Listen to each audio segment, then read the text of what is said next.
To our online class, my dear students. I hope you are hale and hearty at home. I am also well by the grace of Almighty Allah, and I hope all of you are enjoying our online class sincerely. And we have already discussed three classes about suffix and prefix. Suffix এবং প্রেফিক্সের উপর আমরা ইতিপূর্বে তিনটি class শেষ করেছি। আজকে এটা আমাদের চতুর্থ ক্লাস। সাফিক্স এবং প্রেফিক্স তোমাদের যে গ্রামাটিক্যাল পাঁচটি টপিকস, এই পাঁচটি টপিকের মধ্যে সবচেয়ে গুরুত্বপূর্ণ একটা টপিক সাফিক্স প্রিফিক্স। এই সাফিক্স এবং প্রিফিক্সটা পারার জন্য তোমাদের তিনটি যোগ্যতা বা তিনটি মেইন কাজ খুবই দরকার। একটা হচ্ছে যে সেন্টেন্সের বা প্যাসেজটার মিনিং বোঝা। নাম্বার 2 হচ্ছে যে ফরমেশন অফ ওয়ার্ড ফরমেশন জানা থাকতে হবে। নাম্বার 3 হচ্ছে যে সাম গ্রামাটিক্যাল রুলস, কিছু গ্রামাটিক্যাল রুলস জানা থাকতে হবে। পরীক্ষায় তোমাদের জাস্ট ফাইনাল পরীক্ষাও 4 থেকে 5 লাইনের বা 3 থেকে 4 লাইনের একটা প্যাসেজ দেওয়া থাকে। ওই প্যাসেজে এ থেকে জ্যা পর্যন্ত 10টা ওয়ার্ডকে ব্র্যাকেট আকারে বা আন্ডারলাইন আকারে দেওয়া থাকে। ওই ওয়ার্ডগুলোকে পরিবর্তন করতে হয়। পরীক্ষায় তোমরা এই প্যাসেজটা হুবহু লিখবে না, জাস্ট অ্যান্সার দিয়ে এ থেকে জ্যা পর্যন্ত এদিকে 5টা এদিকে 5টা খাতার দুই পাশে 5টা করে ওয়ার্ডগুলো পরিবর্তন করে লিখবে। জাস্ট পরিবর্তন করে লিখবে, আর পরিবর্তনটা খুবই বুঝে করতে হবে। যাই হোক, সাফিক্স আমরা নর্মালি জানি সাফিক্স হচ্ছে যে ওয়ার্ডের শেষে যোগ করতে হয়, আর প্রিফিক্স হচ্ছে ওয়ার্ডের শুরুতে যোগ করতে হয়। এক বা একাধিক লেটার যোগ করতে হয়। অনেক সময় একই ওয়ার্ডের সাথে সাফিক্স এবং প্রিফিক্স দুটোটাই যোগ করতে হয়। যাই হোক, এখন আমরা প্যাসেজটা একটু পরে দেখব। Over it is not a good habit, full stop. It means eating. Be the excess food, full stop. Some people see the occasional eat too much, full stop. It results in the digestion, which is the injury to health. People suffer from the digest trouble, the cause they cannot resist. There is the attempt for the eating, full stop. They are যে দিয়ে tolerant. এবার আমরা পরিবর্তনগুলো দেখব। 1 নম্বর over it, এটা verb, আর verb দিয়ে সাধারণত sentence এভাবে অক্সিলারি ভার্বের শুরুতে আরেকটা ভার্ব, বেসিক ভার্ব বা বেস ভার্ব থাকতে পারবে না। সেই জন্য নর্মালি আমরা জানি কোনো একটা ভার্বের শুরুতে ভার্বের শেষে যদি আইএনজি যোগ করে দিই সেটা নাউনের কাজ করে। এই জন্য ওভার ইটের সাথে আমরা একটা আইএনজি যোগ করে দিই। আইএনজি যোগ করে দিলে হয় কি, ওভার ইটিং মানে অতিরিক্ত খাবার, is not a good habit, এটা একটা ভালো অভ্যাস নয়। ইট মিনস এটা মানে বোঝায়, মানে ওভার ইটিং মানে বোঝায় ইটিং। অ্যাক্সেস এটা একটা নাউন, ফুড এটা একটা নাউন। আমরা নর্মালি জানি নাউনের আগে সবসময় অ্যাডজেক্টিভ বসাতে হয়। সেই জন্য অ্যাক্সেস এর অ্যাডজেক্টিভ হচ্ছে যে এক্সেসিভ, জাস্ট EXCESS, এরপর আমরা IVE যোগ করব। IVE যোগ করলে এক্সেসিভ হয়ে যায়, যেটা অ্যাডজেক্টিভ হয়ে গেছে। আর নাউনের আগে সব সময় অ্যাডজেক্টিভ বসাতে হয়। সেই জন্য অ্যাক্সেস থেকে এক্সেসিভ হয়ে যাবে। এক্সেসিভ ফুড, অতিরিক্ত খাবার খাওয়াই মানে হচ্ছে যে ওভার ইটিং। সাম পিপল, কিছু লোকজন। সি দিয়ে অকেশনাল ওয়ার্ডটা অ্যাডজেক্টিভ অবস্থায় আছে।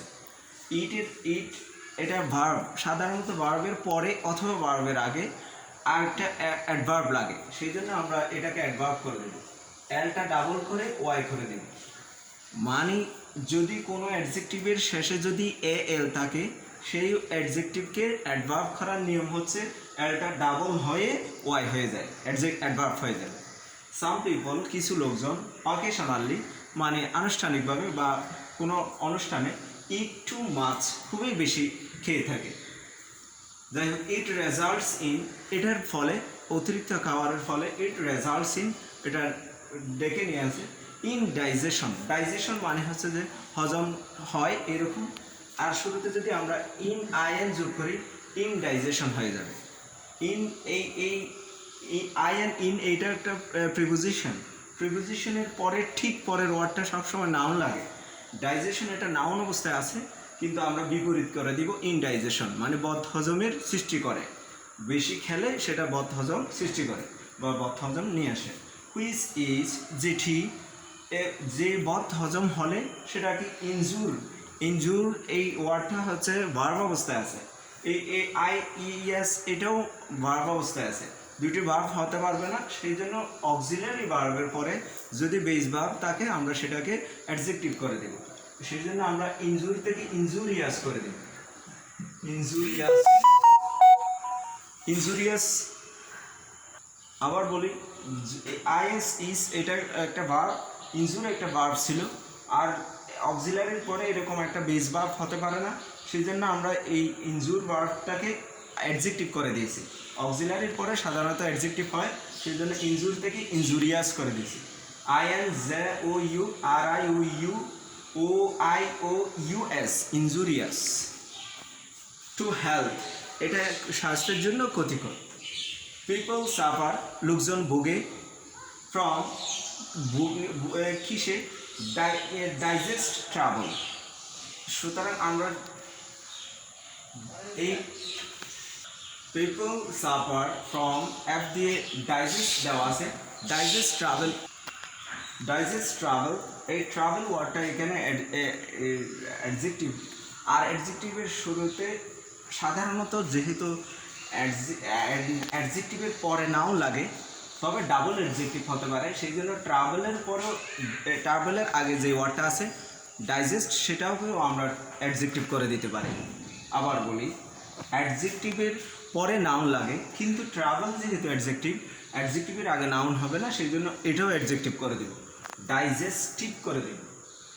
এটার পরে একটা IVE যোগ করব। ডাইজেস্টের পরে IVE যোগ করলে ডাইজেস্টিভ হয়ে যাবে। ডাইজেস্টিভ ট্রাভেল মানে হচ্ছে হজমের সমস্যা সৃষ্টি করে। কজ দেওয়া থাকলেই সবসময় আমরা সাফিক্স প্রিফিক্সের ক্ষেত্রে বিশেষ করে বিকজ দিয়ে দিব। কজের শুরুতে BE যোগ করলে বিকজ হয়ে যাবে। বিকজ, কারণ। দে ক্যান নট রেজিস্ট, তারা প্রতিরোধ করতে পারে না। রেজিস্ট বারবারটা হচ্ছে যে দমন করা বা প্রতিরোধ করা। তারা প্রতিরোধ করতে পারে না। কি প্রতিরোধ করতে পারে না? দে আর ইজি ট্যাম্পড, মানে লোভ বা তাদের লোভ বা চাহিদা, এই ট্যাম্পড থেকে আমরা টেম্পটেশন করে দিই। TEMPTATION, টেম্পটেশন মানে হচ্ছে যে লোভ বা খাবারের প্রতি লালসা। দেয়ার টেম্পটেশন, তাদের খাদ্যের লালসা প্রতিরোধ করতে পারে না বা দমন করতে পারে না। ফর ইটিং দেওয়া আছে, ওভার ইটিং দিয়ে যেহেতু প্রেসিসটা শুরু হয়েছে, সেই জন্য আমরা এখানে একটা ওভার যোগ করে দিব। ওভার যোগ করে দিলে ওভার ইটিং, অতিরিক্ত খাবারের লালসা তারা প্রতিরোধ করতে বা দমন করতে পারে না, সেই জন্য তারা বেশি খেয়ে ফেলে। দে আর টলারেন্ট, টলারেন্ট মানে সহিষ্ণু বা ধৈর্যশীল, তারা ধৈর্য ধরতে পারে এরকম, কিন্তু সেটার বিপরীত হবে যে ইনটলারেন্ট। ইনটলারেন্ট মানে অধৈর্যশীল, বা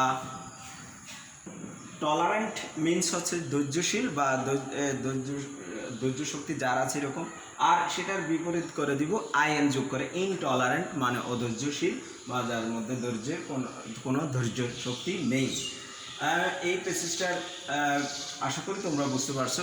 এই প্যাসেজটার যে পরিবর্তনগুলো আরেকবার বলে দিচ্ছি। ওভারইট থেকে ওভারইটিং হয়ে যাবে। বিতে এক্সেস ছিল, এক্সেসিভ হয়ে যাবে, IVE যোগ করব।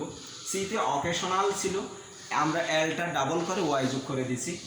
তারপর ইট রেজাল্টস ইন, ডি দিয়ে ডাইজেশন ছিল, আমরা IN যোগ করব, ইনডাইজেশন। হুইচ ইজ ইনজুর ছিল, ইনজুরিয়াস করে দিছি। পিপল সাফার ফ্রম, এফ দিয়ে ডাইজেস্ট ছিল, আমি IVE যোগ করেছি, ডাইজেস্টিভ ট্রাবল। এটা কজ ছিল, বিকজ করে দিয়েছি। দে ক্যান নট রেজিস্ট মানে প্রতিরোধ করা। দেয়ার এইচ দিয়ে ট্যাম্পড ছিল, হবে টেম্পটেশন। তারপর ফর আই দিয়ে ইটিং ছিল, আমি ওভার ইটিং করে দিয়েছি। দে আর টলারেন্ট ছিল, ইনটলারেন্ট করে দিয়েছি, IN যোগ করেছি। এই প্যাসেজটা ভালো করে বুঝে খাতায় লিখে ফেলবে। এরপর তোমাদের জন্য আরেকটা বাসায় হোমওয়ার্ক হিসেবে দিচ্ছি, এই প্যাসেজটাও তোমরা বাসায় সলভ করবে। যে প্যাসেজটা আমরা সলভ করেছি, এই প্যাসেজটার মতো করে আরেকটা প্যাসেজ দিয়েছি, এটাও ওই প্যাসেজটার মতো হুবহু। খুবই ইজি একটা প্যাসেজ। এইরকম প্যাসেজ তোমরা ক্লাসেও অনেকবার প্র্যাকটিস করেছো। বা এইটার মিনিং বোঝার জন্য খুবই সহজ। প্রেসিসটা একবার আমি পড়ে দিচ্ছি। এ দিয়ে গ্যাপ শুরু, truthful is the, B the great of all, C the man versus, full stop. We must D the courage, the habit of speaking the truth from our, E দিয়ে child, full stop. Everyone have the honor and hates a liar. Wholehearted, full stop. A lie is the lie is not accepted in a society. His idea gap judge and thoughts are the gap value, full stop. এই প্যাসেজটা খুবই easy এবং আমার মনে হচ্ছে তোমরা 10টায় 10টা solve করতে পারবা। এরকম তোমাদের বইতে আরও যে ওয়ার্ড কোয়েশ্চেনগুলো দেওয়া আছে বা বোর্ড কোয়েশ্চেন দেওয়া আছে বা ফেমাস স্কুলসের প্রশ্নগুলো তোমরা যদি বেশি বেশি সলভ করো তাহলে পরীক্ষায় এবং সবখানে ভালো করবে। এই সাফিক্স প্রিফিক্স টপিক্সটা ক্লাস 8 থেকে শুরু, এটা ক্লাস 9-10ও দেওয়া আছে বা আছে। সবাই মনোযোগ দিয়ে ক্লাসটা করবে এবং এই হোমওয়ার্কগুলো যেভাবে তোমাদের ক্লাসে হোমওয়ার্ক দিলে সিনসিয়ারলি করে পরের দিন স্যারকে দেখাতে হবে সেই মনোভাব নিয়ে করে বাসায় কর্তা ঠিক এইভাবেই করবে। আর যদি কোনো প্রবলেম থাকে বা কোনো সমস্যা থাকে বা কোনো কিছু না বুঝে থাকো তাহলে ডিরেক্টলি আমাকে ফোন করতে পারো অথবা ইনবক্সে গিয়ে বা কমেন্টে কমেন্ট করে দিতে পারো। এই ক্লাসগুলো যদি মনোযোগ দিয়ে করো এবং প্র্যাকটিসগুলো যদি বেশি বেশি করো বাসায় তাহলে তোমাদের এই সাফিক্স প্রিফিক্স এই টপিক্সটা আর কঠিন থাকবে না বা সহজ হয়ে যাবে। এই টপিক্সটা সাফিক্স প্রিফিক্সের এই টপিক্সটা বলতে গেলে একটু আলাদা অন্য টপিক্সে সে কোন দৃষ্টিতে এই ওয়ার্ডগুলো বেশি বেশি ওয়ার্ড জানা থাকতে হয় বা মিনিং জানতে হয়। সেই জন্য এই টপিক্সটা বেশি প্র্যাকটিসের উপর নির্ভর করে, যে যত বেশি প্র্যাকটিস করবে সেই তত বেশি ভালো করবে এই টপিক্সের উপর। আশা করি সবাই মনোযোগ দিয়ে ক্লাসগুলো করবে এবং সবাই সুস্থ থাকো, ভালো থাকো সেই প্রত্যাশা করছি এবং মনোযোগ দিয়ে ক্লাসগুলো করবে সেই আশায় সেই প্রত্যাশায় আজকের ক্লাস এখানে শেষ করছি। Thank you all.